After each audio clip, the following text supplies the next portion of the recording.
Hi guys, and welcome back to my channel. So today's video is going to be me talking about 4 of the books that I read whilst I was not on Booktube that I really enjoyed. So these are books that I gave 4 or 5-star reviews. So the first book I'm going to talk about is Black Girl Unlimited by Echo Brown. I absolutely love this. So this was the book that I gave 5 stars. I think it's the only book that I gave 5 stars, and I absolutely love this. This is the kind of book I wish I had growing up when I was a teenager. Black Girl Unlimited is essentially Echo Brown's autobiography, but it's told, I guess, for a YA audience. I actually think I listened to this as an audiobook and script, but I'm pretty sure when I listened to the end, when she was giving acknowledgements and stuff like that, she thanks her editor for, pitching the idea to her of doing this book for a YA audience, and I think it worked so nicely. I don't read a lot of YA, it's just not a genre that I'm completely drawn to, but this was so well done, because actually what this book did was tackle things that happened to her when she was a young adult, but it's the kind of book that a young adult would love if they're going through these sort of things, but also an adult reader can really enjoy. Now, when I first started listening to this book, I was a bit I don't think this book is for me. I've seen this book around a lot, and I must have just been on Scribd looking for something to listen to whilst I played The Sims, and I saw it and I was like, why not pick it up? I just sometimes every now and then I really want to read what everyone else is reading and all the new books that have been published, so I was like, why not listen to it? And this book starts off with her basically talking about being a wizard and the first lesson of wizard training, and I was like, oh no, this is a fantasy book, I'm not gonna like this. But I just carried on listening because I was like, you know what, you might enjoy it, so just keep on listening. So I kept on listening and I was just floored by this book. So what basically happens in this book, I think this book is split into chapters per se, which would be about maybe 16 or so chapters. I'm not really sure how many lessons in wizard training there is, but I think every single chapter begins with the first lesson in wizard training, the second lesson in wizard training is blah blah blah, and essentially there are just life lessons that Echo Brown has learned throughout her life. There's also a technique used in the book where she is talking about one scene and then will slip off into another scene, very seamlessly. I imagine when it's on the pages in the book, there probably is a bit of a line break, and then you can see that it instantly goes into another one. But when you're listening to an audiobook, sometimes it is a bit disorientating because you're just like, wait a minute, we were just talking about your graduation and now we're in another scene. So that happens a lot. There's a lot of slipping between 2 different scenes that sort of parallel each other, and show what she's trying to explain perhaps in that chapter. So for example, if it was talking about sexual assault, she'll parallel to 2 different sort of scenarios that could effectively relate back to that situation. So what does this book deal with? Like I said, it's basically her, I wouldn't say memoir, her autobiography per se, and she's talking about all the things that she went through when she was a young adult, a teenager. So the book actually opens up with a fire in her house, but also simultaneously at the same time we're also talking about her being in nursery and how one of her teachers, the way she described her teachers was quite magical. So there's a fire going on in her house, and it's her and her 2 brothers, her younger brothers, and she's basically pleading for a way to get out, but there's no one around. Eventually they do get saved. So it tackles basically, oh god, this book deals with a lot. It deals with sexual assault, it deals with rape, it deals with parents who are heavy drug users, parents who are alcoholics, brothers who are going in and out of prison, sexuality, I say homosexuality, that's to do with one of her friends, not specifically her. It deals with bullying, it deals with, weirdly enough, accidentally killing your mother. That's a little bit of a spoiler, so apologies about that. There is so much covered in this book, and I think also one of the things it really tackles is poverty as well. I can't remember the area she grew up in. I feel like I want to say it's New York, but I also feel like it isn't. I feel like it's Cleveland, or maybe it's Chicago. I can't really remember, but I'll put it up across the screen when I do. But it deals with basically being a black family and being poor, and just the sort of judgments that come with that as well as all the other things that you don't have access to when you're just poor and your parents don't know much. Another thing it deals with is misogyny, especially from black men, and that it was basically one of her friends is always talking about black power. I think his parents are Black Panther members or something like that, and as increasingly as she talks about him in the book, she's always talking about the fact that he's always saying the white man this, the white man that, but in her life, for her, she wished that he would realise actually all her pain has always come from black men. So the fact that he keeps saying all these things about how black people need to stick together and how black women need to appreciate black men and all this sort of stuff, black men have always been the cause of pain in her life. I thought that was a really interesting topic. So this book deals with so much, it's so hard to encompass because every single chapter is basically talking about some sort of theme. Sometimes these themes overlap, which is really nice, and I think that's kind of why sometimes she does this sort of split between 2 different scenarios. and sometimes they don't, but you know, there is a lot of themes tackled in this book, and I would be slightly tempted to say actually a lot of themes are tackled and therefore they're not explored any deeper, but I think she does it really well because she's writing about her life rather than writing about these themes as like a non-fiction book. So I really enjoyed this book. Like I said, there was just so much in it that I could relate to. I was like, I really wish I had this growing up. And I really love the aspect of adding in sort of wizard training. So in a lot of this, basically she talks about her mum being a wizard, about other people being a wizard, and sort of seeing powers in other people. And sometimes it does sound a bit kooky, but what I realised from this book is the way that she has sort of developed this other world to protect herself, and in a way that feels, especially when you start in the book, it feels so childlike and you really get it. And as you get older, you realise it's sort of a way to sort of deal with the pain that she's going through in her life. And I can really get that sort of just sort of dissociating from reality a little bit and just having something to protect yourself. I just thought the book was really well executed and I really enjoyed it, and I was just so surprised, especially because in the beginning I was like, I'm not gonna like this. That was hands down one of my favourite books that I read during that time. Another book that I read during that time, which is actually a reread, is A Little Life. I spoke about that in my previous video just very briefly, but I read this book in 2016, actually around the same sort of time that I read it this year, and I really enjoyed it in 2016, and I really enjoyed it now. I thought I wasn't going to like it because actually since joining Booktube, I've seen a lot of people talk about this book and say that it's pain porn, but honestly, reading it, I was just like, nah, I haven't changed my mind. So originally when I read it, I gave it 5 stars. This time I gave it 4 stars. So if you don't know what A Little Life is about, A Little Life is about these 4 men, and I want to say they're in New York. They travel all around the world, but they are in New York. I'm pretty sure that is true. And one of them is an architect, one of them is an actor, one is a lawyer, and the other one is an artist. Yeah. So 4 men, completely different careers. They meet at college, and their life the story sort of picks up from when they're sort of at college, and basically for the duration of one of the main characters' life. I think this book is so interesting. One, it's about 4 men who are living lives that I will never ever get to experience, but you're completely wrapped up in their lives. And this book has a really interesting technique. So it's told from the perspective of from the third person, but then sometimes it's through the first person of our character Jude, who is basically our main protagonist, even though it is about these 4 men and their lives. So yeah, it starts off in the third person talking about the groups of people, and sometimes it does flip to the individual men as well, talking about them in the first person. But then as you go throughout the book, actually the book increasingly becomes told from Jude's perspective, or also sometimes from the perspective of another character, Harold. I could be wrong that it goes from the perspective of the other guys. No, so I am wrong. It's told in the third person, but sometimes it focuses on the other men, and then occasionally it's told from the first person perspective of Harold, and also from Jude. I'm pretty sure it is told from the perspective of Jude.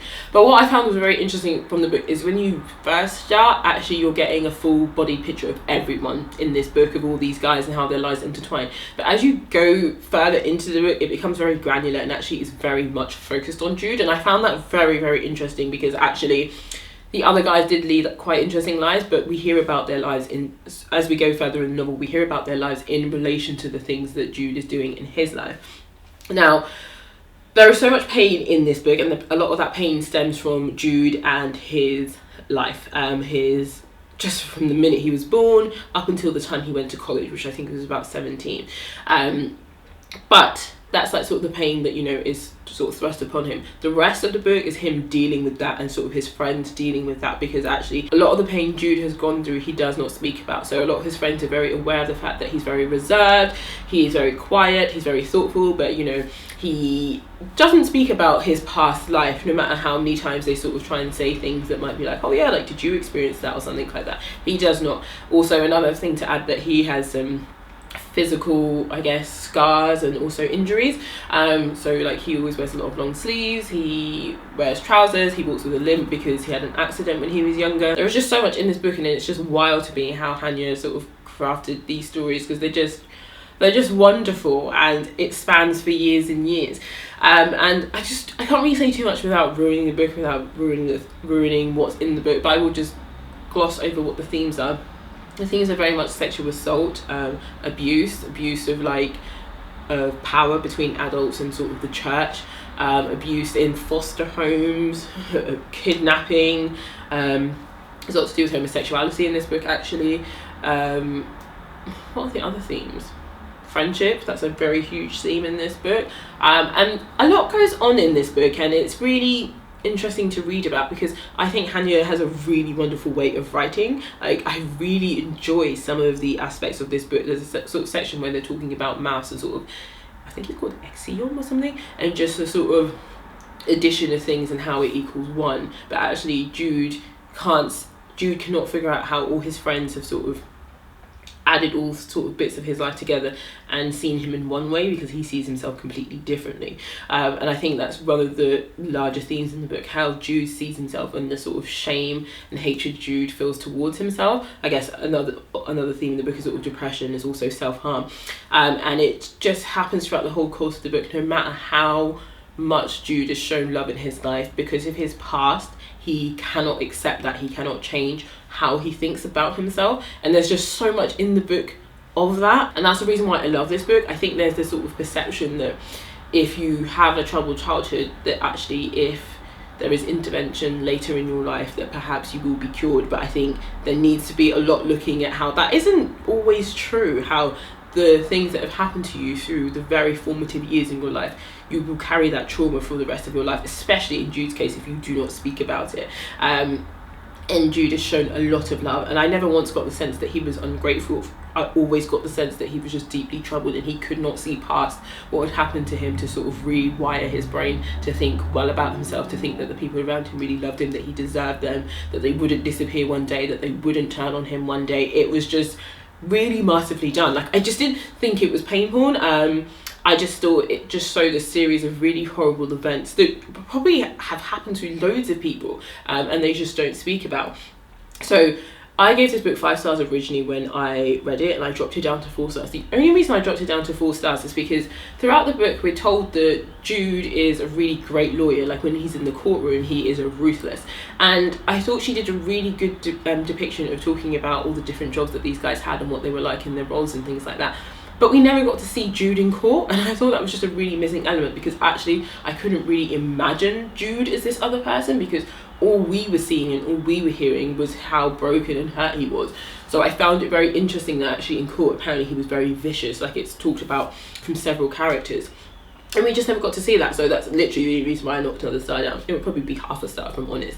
But yes, completely loved that book, and I just loved sitting down and just reading a really long book. Another book that I read or / listened to is Dumb Witness by Agatha Christie. As you guys know, that I've been listening to a lot of Agatha Christie. I'm trying to get to the Poirot canon of hers, and Dumb Witness, I really like this one. I actually already watched the ITV adaptation of this one, so I actually sort of knew how the story went, but I actually forgot who the killer was, so it all came as a bit of a surprise to me as well when I was listening to it. The story is basically about Emily Arenthal, I'm going to say, and she writes to Poirot basically because she thinks someone in her family is trying to kill her, and then lo and behold, when Poirot reaches there, she is dead. So it's about finding out who wanted to kill her, and she does sort of mention that it's people close by her. So, you know, Poirot begins his little investigations. There's a sort of like red herring thrown in there with one of her nephews, who, you know, I think he is always asking her for money, and he's always just like, you know, we bumped off if you don't like give us the money. Like, what's the point in not giving us the money now? Like, you're gonna die soon, and like we need the money now. So like it's her nephew, her niece, and another niece, and they all have their own reasons for sort of wanting the money that she is supposed to be like giving them after she passes away. And so the book just becomes increasingly about who had the motive and who had the chance to do it. There is the original sort of attempt on her life through like someone tries to kill her, but then they say that like she slipped on the dog's ball, and that's during that time when she has to like have bed rest or something, and that's when she writes to Poirot. And basically the focus of the book and sort of the dumb witness thing is they say that she tripped on the dog's ball, but the dog's ball is always put in the cupboard, always put in a drawer when it's not in use. So that's when she's like, hold on a second, like I didn't trip on that ball, like someone is trying to kill me. And that is obviously the sort of clue, I suppose, that Poirot focuses in on. especially when he goes to the house and he realizes that actually the dog might have not been there during the time, the ball was away, like what actually happened, and then like who actually succeeded the second time on the attempt on her life. Now this book is really interesting because at some points it was told from the perspective of the dog, and I don't really care for stories from the perspectives of animals because I just really don't care, but largely it wasn't, which was really good. It was just really funny actually, because I think Agatha Christie did sort of capture the way perhaps that dogs might think. I wouldn't know for sure. But it was just a really interesting book. It was just like going around all these little circles, and when it actually reveals who the murderer is, I think it's really clever because the device that's used is something to do with a mirror and seeing initials. Someone sort of said, you know, I saw someone on the stairs, and it's not a mirror, it's a cupboard, it's like a glass cupboard, and through the glass cupboard they could see the initials. But it's really funny that you get to a point where Poirot is showing Hastings why actually he's been an idiot, not Hastings, like why Poirot has been an idiot, and also like getting Hastings to actually realise what happened, because he realises the initials this person saw are flipped around in mirror, and I thought that was actually very clever. So we find out who the murderer is, and it's just kind of someone you didn't really expect it would be. The one thing I didn't like about this book, right, it's just so annoying, but it's just, I don't want to even say it's because of the time she was writing it, and you could be writing in that time and still not hold these views, but one of the women is married to a Greek man, and there's a lot of references made to the fact that because he's like a dark-skinned Greek or something like that, or just, you know, he's Greek so he's really sinister, and there's a lot of references attached to basically where the person is from, rather than it being about the fact that, you know, his character shows that he's a terrible person. It's because he's Greek and therefore he's quite sinister and scary looking, so I didn't enjoy that aspect. The final book I'm going to speak about is How You Might Know Me by Sabrina Mahfouz, I'm going to say. Let me just make sure. Mahfouz. This was a poetry collection. I actually ended up reading this when I went home to London. I was looking on my shelves or something and came across this book that my friend obviously must have lent to me. And so I read the poetry collection because, as you know, one of my goals is to read a poetry collection each month. And I absolutely loved this. I gave this 4 out of 5 stars and I really enjoyed it. So this poetry collection is basically about sex work. It is told from the perspective of 4 different women, and they basically have 4 sections. So I think one of the women is called Tali and another is called Sylvia. So it'll be like a section Sylvia, and I think there's about 8 poems in her section, and then another person, so on and so forth. And it basically just talks about sex work in all its forms. For me, it brought up so many things that I hadn't even considered when sort of thinking about sex work, and I just thought it was really well executed. There were so many themes in here, and also so many scenarios. There was like, you know, themes of just like sort of immigration, coming over from another country, just sexual assault, pressure at work or like normal jobs. I don't know any other things, but yeah, so essentially it deals with sex work, so it deals with any sort of like, of the dark and sort of good aspects of that career. One of the poems is called "The Most Honest Job I've Ever Had" is this one, to be honest. To be honest is a phrase I picked up in this country and have started to use almost obsessively.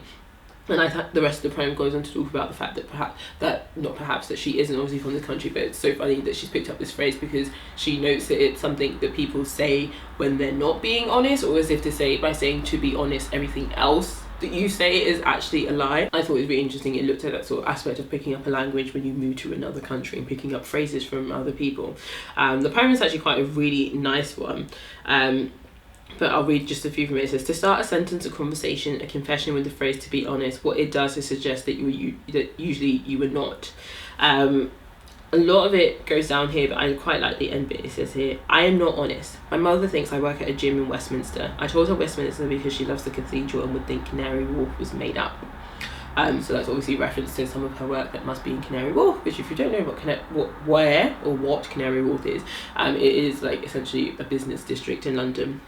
Loads of rich people live, or like rich businessmen live, perhaps. I used to work in Canary Wharf. I will read out about the poetry collection just because I don't have it to hand anymore, and I've probably read it about 3 or 4 weeks now. Like, I've forgotten really much of what I could say about it. But it says here, written following years of creative writing workshops with women in the industry and Sabrina's own experiences of working in strip clubs, the collection represents a broad range of backgrounds, ethnicities, ages and political convictions.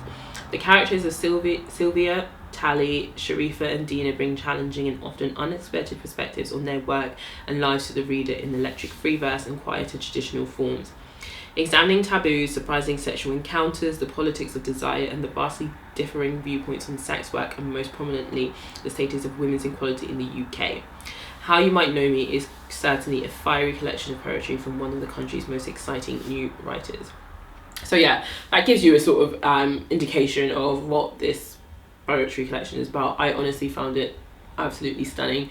I didn't know that Sabrina herself was writing from her own experience. It probably did say on the back, but I completely forgot about that. I just thought the poetry collection was so beautiful, and there were just so many deep parts in this, and I don't know, the thoughts that came out of this, I was like, this is beautiful. Writing was excellent. Really enjoyed it.